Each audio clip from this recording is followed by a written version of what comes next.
conclusion personnelle. Mais je ne lui dis pas faites-le. Je ne sais pas. Jean Messia, une réaction. Est-ce que Damien Abad, déjà, est-ce qu'il risque sa place aujourd'hui? Mélenchon, il perd la boule, là. Qu'est-ce qu'il raconte? En fait, il dit la justice prend trop de temps, donc faisons la justice nous-mêmes. Et puis, de toute façon, soit on a pris la bonne décision et la justice le confirmera plus tard, soit on a pris la mauvaise décision, ça sera injuste, mais en gros, ça ne sera pas grave. Bon, ça correspond grosso modo à la justice des pays qu'il admire, mais c'est très dangereux pour la France. S'agissant de Damien Abad, moi, effectivement, je fais confiance à la justice.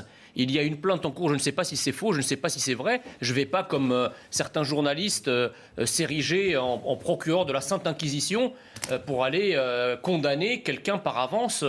Voilà, il y a des témoignages, attendons de voir ce que la justice va juger. J'ajoute d'ailleurs que dans la séquence que vous avez montrée, où effectivement un de vos confrères pose la question à Gérald Darmanin... Oui. À côté, M. Dupond-Moretti a le regard bubonique et la langue asséchée.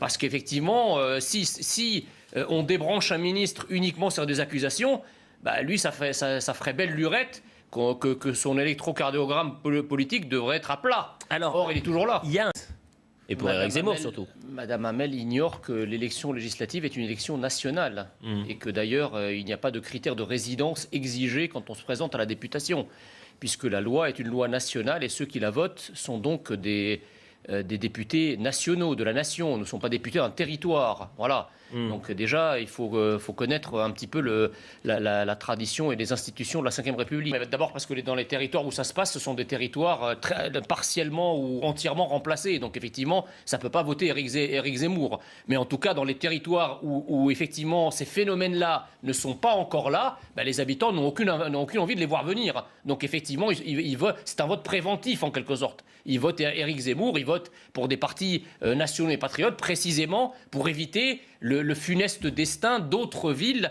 dans lesquelles rien n'a été fait et qui, pour le coup, connaissent l'accumulation des problèmes migratoires, sécuritaires, identitaires, d'islamisation, etc.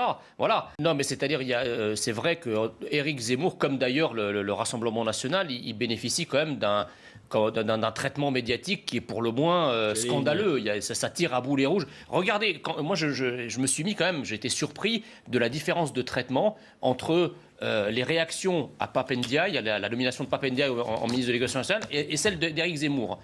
Pape Ndiaye a commis des écrits, il a participé à des ateliers racisés interdits aux Blancs. Vous avez tout un système qui est mobilisé pour vous expliquer qu'il faut rester très prudent, qu'il ne faut jamais juger un ministre sur ses écrits, qu'il faut attendre de voir comment ça va se passer, quelle sera son action au ministère, etc. Mais mon Dieu, quelle prudence! Quand vous pensez qu'Éric Zemmour, au moment où il est arrivé, on a été chercher des écrits de lui qui datent de 2012, parfois antérieurs, et on vous dit ce monsieur est un diable parce qu'il a écrit sur Pétain, il a écrit sur les femmes. Vous voyez, on a l'impression, si vous voulez, que c'est 2 poids 2 mesures. Et évidemment, oui. Vous êtes... Votre passerelle est un peu grossière, oui, j'ai l'impression. C'est un peu quand même... Non mais attendez... la loupe est un peu grossissante.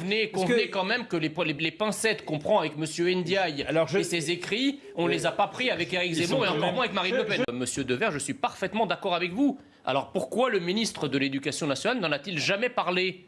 Parce qu'il me semble que c'est lui qui réduit les problèmes éducatifs à des problèmes d'inclusion, etc.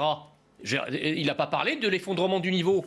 C'est quand même le boulot d'un ministre de l'Éducation nationale. Quand il dit, par exemple, où ses défenseurs disent « Ah oui, mais le wokisme, l'islamo-gauchisme ne recouvre aucune réalité factuelle et objective. » Mais attendez, les termes d'extrême droite en recouvrent une.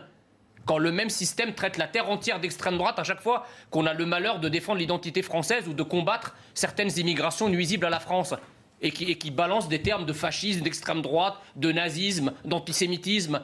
Ça recouvre des réalités, ça, pas plus que le reste. Donc le système qui reproche des termes ferait mieux de regarder déjà les termes que lui utilise à l'encontre de ses adversaires. Et enfin, dernière chose, et là je rebondis sur ce que disait Elliot Deval il y a un instant, c'est que, excusez-moi, mais si critiquer un ministre revient parce qu'il est noir à dire c'est du racisme, mais c'est pareil. Quelle est cette hypocrisie qui consiste à fermer le débat de cette manière? Mais alors dans ce cas-là, quand on critiquait Zemmour, on était antisémite? Moi, je vais pas parler de ça. Non mais c'est ça qu'on entend. Pourquoi les gens qui aujourd'hui, tous les blanchards, etc., les grands universitaires qui viennent nous donner des leçons d'antiracisme parce qu'on critique les prises de position pour le moins polémiques, du nouveau ministre de l'Éducation. Pourquoi ces gens-là, lorsqu'on critiquait Zemmour, n'avaient pas le courage d'appliquer la même grille d'analyse d'idiote en disant si vous critiquez Zemmour, vous êtes antisémite.